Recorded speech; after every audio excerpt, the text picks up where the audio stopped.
Hey guys, I'm sure you guys are binging Charlie Munger content as much as I am, especially this week, and it's been a weird one, but I found this very interesting. I noticed that there was an article released about some of the investing world reacting to, the Berkshire legend Charlie Munger. I thought it was very interesting because, there's a lot of names that we respect and that we listen to that had some really nice things to say about Charlie Munger, and I pulled out a couple of them that I wanted to share with you guys in this video, if you will. The first one was Bill Ackman, and many of you guys may not actually know this, but Bill Ackman used to, and he probably still does, go to Berkshire Hathaway annual meetings. And I found this one very interesting to read because, you can actually go back and see old videos of Bill Ackman actually asking Warren Buffett and Charlie Munger questions at that at a particular annual general meeting. And I'm sure he still goes to them. But, he said, as a professor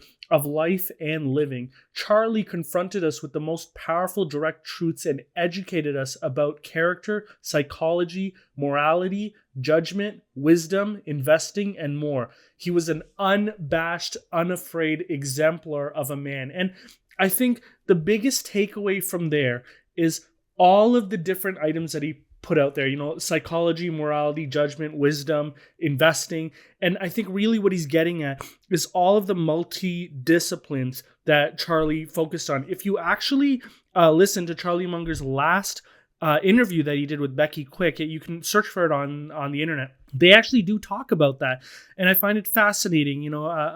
It's very interesting. Charlie Munger will say in that interview that he knew right away that he was in the top 1% of minds in the world. However, he wasn't in the top 0.1% of minds, and so he focused on many disciplines, but he knew that he would never be the strongest discipline in any one of those. And then, when you relate that to investing, I don't think you need to be exceptionally intelligent with, I don't think you need to have a top 0.1% mind to be successful investing. You guys see me present pretty interesting and profitable opportunities on this channel. I would say I'm probably right at the 50th percentile, not smarter than most people, not dumber than most people, kind of right in the middle there.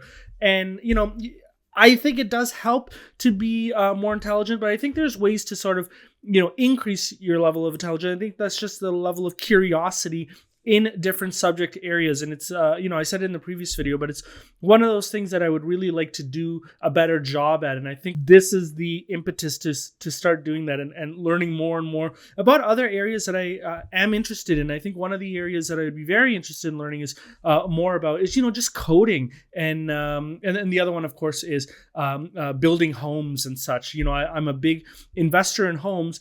Home builders. I would love to know how to build a home as well. And so I think those are two areas that I could really focus on in the coming year. And I want to know what areas you guys actually think you could focus on that would help you become better investors. Let me know in the comments below. The second name was Tim Cook. And this one stood out to me because, of course, for many, many years, Berkshire Hathaway shied away from technology investments. And then all of a sudden we got really surprised when Berkshire made a large acquisition of Apple. And it's funny, my friend, who's a very important value investor, he and I were talking, I would say in 2011, and he was thinking about going very big into Apple.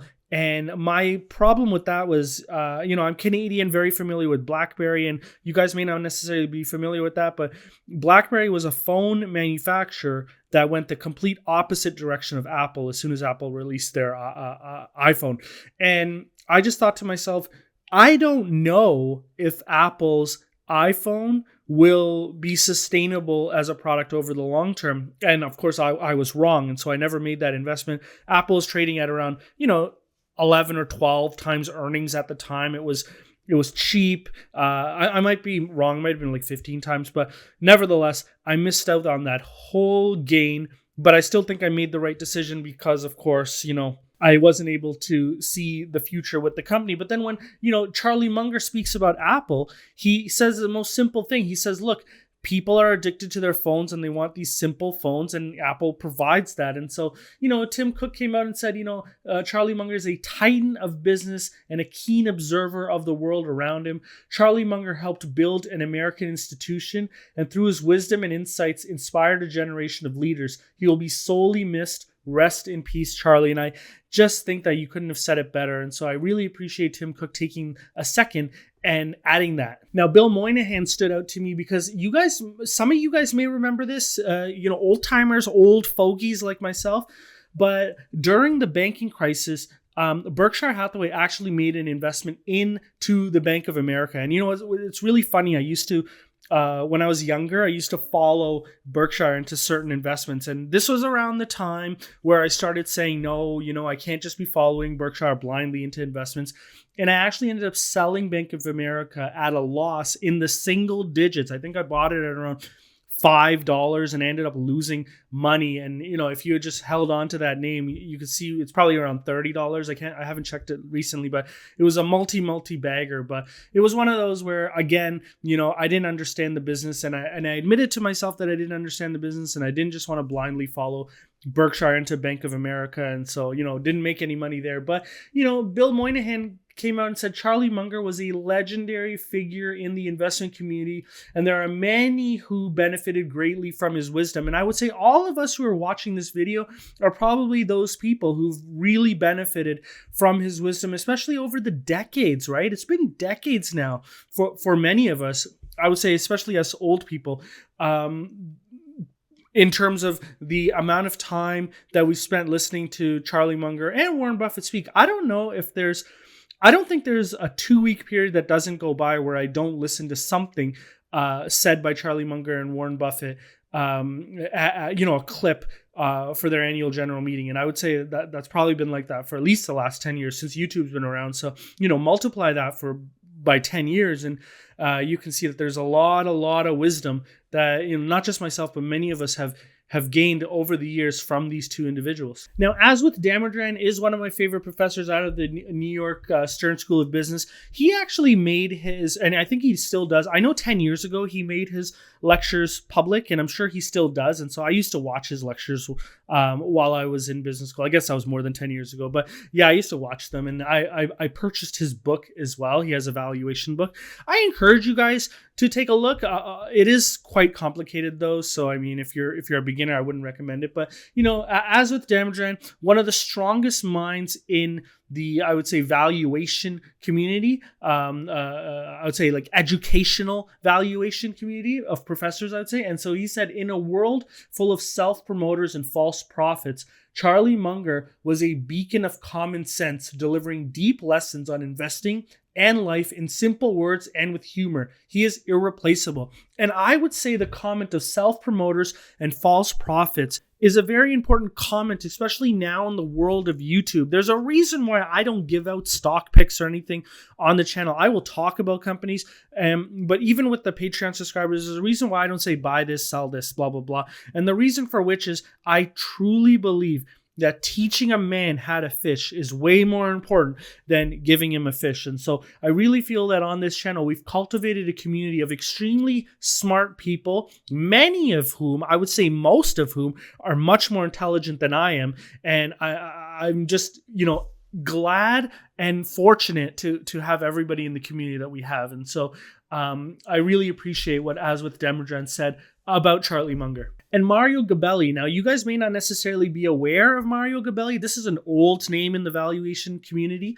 He used to have a valuation newsletter or a value investing newsletter that you would be able to subscribe to. I don't know if he still has it or not, but I know that Warren Buffett had subscribed to it. And so, the Buffett, Munger, and Gabelli, these guys go way back. And I don't know if he still actively manages the Gabelli fund. I really think that he does. And so he's a long timer, an old timer in the business. And so at least, one of the reasons why I like following these older guys is it makes me feel young, even though many of you guys on the channel make me feel ancient, but the guy was very good. To have a team in place for that long, since 1975, that's terrific. They were the Mickey Mantle and Roger Maris of a team that flourished. And I loved how he used a baseball analogy, because I do believe that one of his most important investments right now is the Atlanta Braves for Mario Gabelli. So I just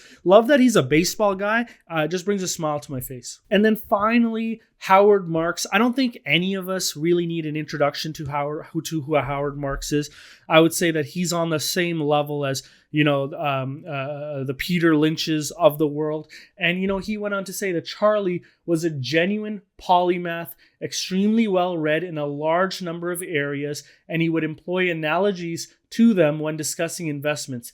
History and the physical sciences were prime topics, and there were very few things you could talk about where he didn't know more than you. And I think that is the best way to sum up who Charlie Munger was. And so I'm really happy that I was able to read these comments or posts about Charlie Munger. I'm really happy to see how much the investment community loved him. I know we all loved him, and he will be missed. I will do a video on his last interview. I listened to the whole thing yesterday. I found it very wonderful. I generally always listen to Munger or Buffett interviews when I go grocery shopping. And, last night I spent a little bit longer at Kroger than I should have, but I was just wanted to finish that Charlie Munger interview. So I just walked the aisles a little bit longer, just listening to the interview. But I really loved it. There was one point in it that I really, really want to discuss in the next video. And so I will discuss that in the next video. And so if you guys are not subscribed to this channel, please hit that subscribe button and let me know what your favorite Charlie Munger quote is. Let me know in the comments below. And so I'll leave it there, guys, and I'll see you guys later.